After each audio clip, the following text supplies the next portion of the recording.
অশোক সিংঘল বুলি ক'লে অসমৰ 6 জনগোষ্ঠীৰ ভিতৰত সিংঘল উপাধিৰ কোনো আমি মানুহ দেখি পোৱা নাই। সিংঘল নিশ্চয়কৈ অসমৰ বাহিৰৰ পৰা প্ৰব্ৰজন হোৱা কোনো ব্যৱসায়িক সূত্ৰে বা বিভিন্ন কাৰণবশতঃ অসমত আহি বসতি লোৱা এজন ব্যক্তি হ'ব বুলি আমাৰ ধাৰণা হয়। আৰু অশোক সিংঘালক আজি অসমৰ এজন বিধায়ক বা অসমৰ এজন মন্ত্ৰী বনোৱাত অৰিহণা অসমীয়া ৰাইজৰ। আজি অশোক সিংঘাল 2016 চনত ঢেকীয়াজুলিৰ পৰা বিধায়ক নিৰ্বাচিত হৈ আহিছে। ঢেকীয়াজুলিৰ ৰাইজে অশোক সিংঘালক বিধায়ক হিচাপে ভোট প্ৰদান কৰিছে। ঢেকীয়াজুলিত অসমীয়া ৰাইজো আছে আৰু সেই অসমীয়া ৰাইজ আৰু বিভিন্ন জাতি জনগোষ্ঠীয়ে মিলি অশোক সিংঘালৰ নিচিনা মানুহক বিধায়ক বনাইছে। আৰু বিধায়ক সেই অসমীয়া ৰাইজে বনাইছে বুলি আমি ক'লে ভুল হ'ব। সৰ্বসাধাৰণ ৰাইজে আচলতে বহুত কথা ভাবি চিন্তি চায়, কিন্তু তাৰ পাছতে সৰ্বসাধাৰণ ৰাইজৰ মাজত থকা একাংশ দালাল ৰূপী নেতা, যিসকল নেতা আচলতে তেখেতসকলে নিজৰ মগজুটো বিকি কাৰোবাৰ ওচৰত নিজৰ মগজু বিকি 2-4 টকা বা 5-10 লাখ বা 1-2 কোটি টকা বুলি ইমান দাম বঢ়াই দিলে নেতাবিলাকৰ বহুত দামেই বাঢ়ি যাব। আচলতে তেনেবিলাক নেতাৰ তত্ত্বাৱধানতে আচলতে এই সৰ্বসাধাৰণ মানুহসকলে এখেতসকলৰ নিচিনা একাংশ কি বুলি ক'ব, যিসকলে অসমীয়া বুলি পৰিচয়ো দিয়ে আৰু অসমীয়া সংস্কৃতিক আচলতে বিভিন্ন সময়ত অপমান কৰে। আজি অশোক সিংঘাল বাহিৰৰ পৰা প্ৰব্ৰজন হৈ অহা বুলি আমি ক'বলৈ এইকাৰণেই বাধ্য হৈছোঁ, কিয়নো অশোক সিংঘালে অসমীয়া সংস্কৃতিক অপমান কৰিছে। কিন্তু আজি আমি জ্যোতিপ্ৰসাদ আগৰৱালাক কিন্তু সেইটো অপমানসূচক বাক্যই আমি জ্যোতিপ্ৰসাদ আগৰৱালাক ক'ব নোৱাৰোঁ। আমি কোনেও ক'ব নোৱাৰোঁ যে জ্যোতিপ্ৰসাদ আগৰৱালাই তেনেধৰণৰ এটা কথা বা তেনেধৰণৰ এটা অসমীয়া সংস্কৃতিক অপমান কৰি কোনোবা এদিন কথা কৈছিল বা কোনোবা এদিন কৈ গৈছিল। আমি এইবিলাক কথা নাপাওঁ বা আমি দেখিবলৈ শুনিবলৈ পোৱা নাই। আমিতো জ্যোতিপ্ৰসাদ আগৰৱালাক দেখা নাই, আমি শুনিবলৈ পোৱা নাই।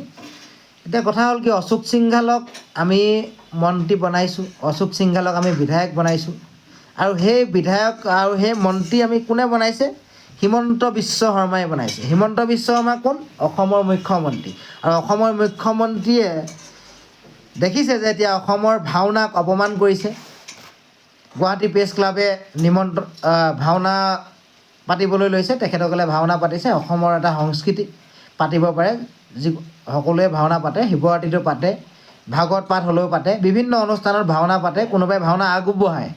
আজি যুগান্তৰ পৰা সেইবিলাক চলি আছে।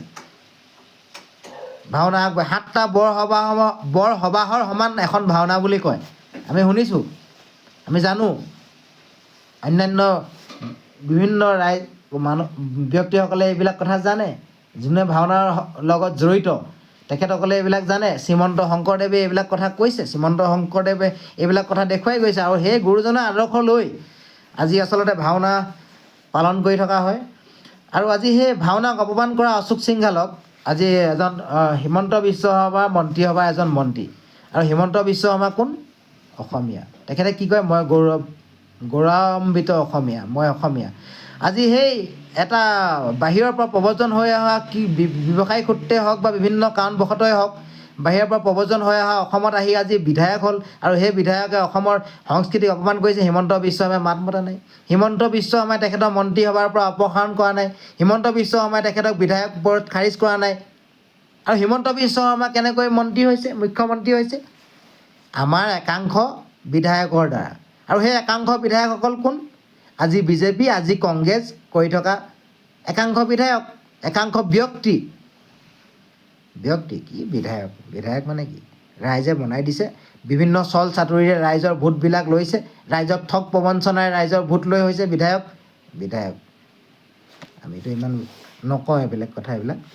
এতিয়া কথা হ'ল কি, আজি সেই বিধায়কসকলে মুখ্যমন্ত্ৰীজন বনাই ৰাখিছে। আজি বিধায়কসকলে কিয় বিৰোধিতা নকৰে? মুখ্যমন্ত্ৰী কিয় নকৰে? অশোক সিংঘালে অসমীয়া সংস্কৃতিক অপমান কৰিলে। অশোক সিংঘালে অসমৰ সংস্কৃতিক অপমান কৰি, ভাওনাক অপমান কৰি এনে এটা বিৰূপ মন্তব্য কৰিছে, এনে এটা কথা কৈছে বুলি অভিযোগ উত্থাপন হৈছে। কিয় নকৰে অশোক সিংঘালৰ বিৰুদ্ধে মুখ্যমন্ত্ৰীক কিয় প্ৰশ্ন নকৰে বিধায়কসকলে? কিয়? আৰে ভাই, কেনেকৈ কৰিব নোৱাৰে নহয়। কিয়নো তেখেতসকলেই দুৰ্নীতিৰ বোকাত লুতুৰি পুতুৰি। আজি যেনেকৈ হিমন্ত বিশ্ব শৰ্মা লুতুৰি পুতুৰি, আজি বিভিন্ন বিধায়কসকলো তাত লুতুৰি পুতুৰি। আজি আমি অখিল গগৈক ঢেৰ উপলুঙা কৰিব পাৰোঁ। অখিল গগৈ উপলুঙা কোনে কৰে? মূৰ নাইকিয়াকেইটাইহে কৰিব। কিয়নো অখিল গগৈ উপলুঙা কৰিবলগীয়া কথাই নাই। অখিল গগৈ সৎ সাহস আছে। অখিল গগৈ সৎ সাহস আছে কাৰণে হিমন্ত বিশ্ব শৰ্মাক আঙুলি টোৱাই কথা ক'ব পাৰিছে। কিয়? আৰু তাত কি কংগ্ৰেছৰ বিধায়ককেইটাই তাত চাই থকা নাই? তাত তেনেকৈ ধৰণৰ প্ৰশ্ন কৰিব পৰা সাহস আছে? CPI সাহস আছে? কংগ্ৰেছৰ সাহস আছে? অন্যান্য ৰাজনীতিক দলৰ সাহস আছে? নাই। অখিল গগৈ আছে। অখিল গগৈ সৎ সাহস আছে। অখিল গগৈ দুৰ্নীতিৰ বোকাত লুতুৰি পুতুৰি নহয়। সেইকাৰণে অখিল গগৈ সৎ সাহস আছে। সেইকাৰণে অখিল গগৈক আমি আকৌ অখিল গগৈ সমৰ্থন নজনাও নহয়। কি বুলি কওঁ? অখিল গগৈ চৰকাৰৰ লগত মিলি আছে নেকি কেতিয়াবা আমি সন্দেহ কৰোঁ। কওঁ, বহুত মানুহে কয়, আমাৰ কাণতো আমি শুনি পাইছোঁ। আমাকো কয়তো মানুহে বহুত কথা, আমি জানো, কিন্তু আমি সন্দেহ নকৰোঁ। কিন্তু অখিল গগৈৰ গাত কোনো চেকা নাই কাৰণে অখিল গগৈয়ে ইমান সৎ সাহসেৰে যিকোনো প্ৰশ্ন এটা উত্থাপন কৰিব পাৰে বিধানসভাত। কিন্তু বাকী বেলেগৰ সেইখিনি দম নাই। না গৌৰৱ গগৈৰো দম নাই। আজি কি কয় আমাৰ এই বিৰোধী দলপতি দেৱব্ৰত শইকীয়াৰো সেইখিনি দম নাই। স্পষ্ট কথা। অখিল গগৈৰ দম আছে। অখিল গগৈ সেইদিনা কৈ দিছে সেইকাৰণে যে মোৰ পত্নীয়ে এনেকুৱা চাকৰি নহয়, তেনেকুৱা চাকৰি নহয়, তদন্ত কৰক। হিমন্ত বিশ্ব শৰ্মাক চেলেঞ্জ কৰি কৈছিল নহয় যে এইটো মোৰ তেখেতৰ প্ৰপাৰ্টি, তেখেতৰ সম্পত্তি, তেখেতৰ বিভিন্ন অভিযোগৰ ওপৰত তদন্ত কৰক। কিয়? সৎ সাহস আছে হিমন্ত বিশ্ব শৰ্মাই কওক, মোৰ ওপৰত অভিযোগ তদন্ত কৰক বুলি কওক। তেখেতৰ সৎ সাহসে বুকুত হাত থৈ কওক, নোৱাৰে ক'ব। গতিকে আজি অশোক সিংঘালক ইমানখিনি অসমীয়া ভাওনাক অপমান কৰিব পৰাকৈ সুবিধা আজি আমি অসমীয়াই দিলোঁ।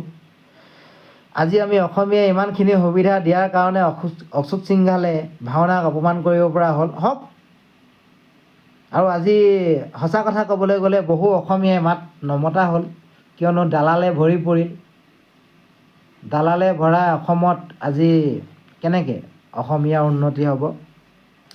নেতা মোৰ বহুৱা, কি বুলি গাইছিলে যে, ৰজা মোৰ বহুৱা, নেতা মোৰ আৱেগৰ দালাল। তো গতিকে কৈতো লাভ নাই। অশোক সিংঘালেই নহয়, আজি অশোক সিংঘালে কৈছে তেনেকৈ আৰু কোনোবা সিংঘালে কৰিব, আৰু কোনোবাই কৰিব। এনেকৈতো অপমান আজিৰ পৰা হৈ আহিছে। এটা সময়ত সুবোধ বিশ্বাসে কৰিছিল, শ্বহীদ বেজী পৰ্যন্ত ভাঙি পেলাইছিল। সদৌ অসম ছাত্ৰ সন্থাৰ শ্বহীদ বেজী ভঙা পৰ্যন্ত আজি সুবোধ বিশ্বাসে কৰিছিল। কি শাস্তি প্ৰদান কৰিলে? একো শাস্তি প্ৰদান কৰা নাই। আজি তাৰ সলনি আজি আমাৰ অসমীয়া এটাই যদি কিবা এটা কৰিলে হ'লে অসমীয়া আইজনীৰ স্বাৰ্থত, অসমীয়া মাতৃভূমিৰ স্বাৰ্থত, তেতিয়া আমাৰ অসমীয়াটোক চুচাই বগৰাই জেলত ভৰাই ৰাখিলে হ'ল। তেনেকুৱা ধৰণৰ নজিৰ অসমত আছে। গতিকে আমি এইবিলাক সঁচা কথা কওঁ, বোলে বেয়া নালাগে। কথাবিলাক সঁচা, ভালকৈ ভাবিব লাগে। সুস্থ মগজে ভাবিলেই আচলতে কথাবিলাকৰ অৰ্থ পোৱা যায়। এনেই চালে বেৰে কোবাই বিভিন্ন ৰকমে ভাবি দুটকা পইচাৰ কাৰণে নিজৰ মগজটো বিক্ৰী কৰি, নিজৰ বিবেক আৱেগ সকলো বিক্ৰী কৰি, জাতি বিক্ৰী কৰি, মাটি বিক্ৰী কৰি, নিজৰ মাক বিক্ৰী কৰি, নিজৰ দেউতাক বিক্ৰী কৰা ধৰণৰ কাণ্ড কাৰখানাবিলাকৰ লগত আচলতে এই মানুহবিলাক জড়িত নহ'লে ভাল। আৰু অশোক সিংঘালৰ ওপৰত অসমৰ মুখ্যমন্ত্ৰীগৰাকীয়ে কেনেধৰণৰ ব্যৱস্থা লয়, আৰু অসমৰ বাকী বিভিন্ন মুখ্যমন্ত্ৰীগৰাকীৰ মন্ত্ৰীসভাৰ সমৰ্থনত থকা বিভিন্ন বিধায়কসকলে আচলতে কেনেধৰণৰ ব্যৱস্থা গ্ৰহণ কৰিব, সেয়া আচলতে লক্ষণীয় হ'ব।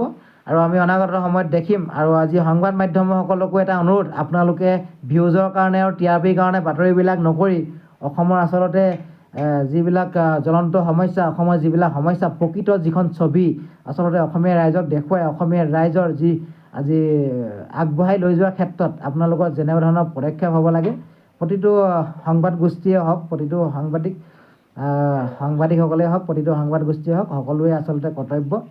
আৰু এইবিলাক বিশেষ কথা নকওঁ। বহুত সময়ত বহু কথা কৈছোঁ, বহুত সময়ত জীৱনৰ বহুত ঘাত প্ৰতিঘাতৰ মাজে জীৱনটো কটাইছোঁ। গতিকে বিশেষ কথা ক'বলৈ ইচ্ছা নাযায় আজিকালি। মাজে সময়ে কেতিয়াবা নোৱাৰোঁ থাকিব, আচলতে নিজৰ মনটোক বান্ধি ৰাখিব নোৱাৰোঁ নিজৰ কথাবিলাক।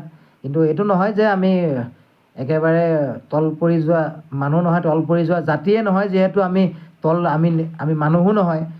আমি মানুহটো জাতিটো কেনেকৈ গঠন হৈছে? একাংশ মানুহ, একাংশ জনগোষ্ঠী, একাংশ বিভিন্ন জাতি জনগোষ্ঠীৰ মাজতে এটা অসমীয়া জাতি গঠন হৈছে। গতিকে অসমীয়া জাতিত আচলতে জাতিটোত প্ৰত্যেকজন মানুহ মিলিত হৈ আচলতে গঠন হৈছে। গতিকে আমি তাৰে এজন আমি সদস্য। আমি সকলে ভয় বা অসমীয়া জাতিটোৰ কাৰণে মাত মাতিবলৈ কিবা শংকা আমাৰ মনত নাই। চিধা চাধা স্পষ্ট কথা। বেয়া পালে বেয়া পাব পাৰে, ভাল পালে ভাল পাবলগীয়া বুলিও কথা নাই। সঁচাটো সঁচা। আমাৰ যি মনত ভাৱ আহিছে, আজি মোৰ যি মনত ভাৱ বা আজি নিজৰ মনৰ ভাৱখিনি প্ৰকাশ কৰিছোঁ। গতিকে কিবা যদি কওঁতে ভুল হৈছে আপোনালোকে তাক আঙুলিয়াই দিব, কমেণ্ট কৰি জনাব। ধন্যবাদ।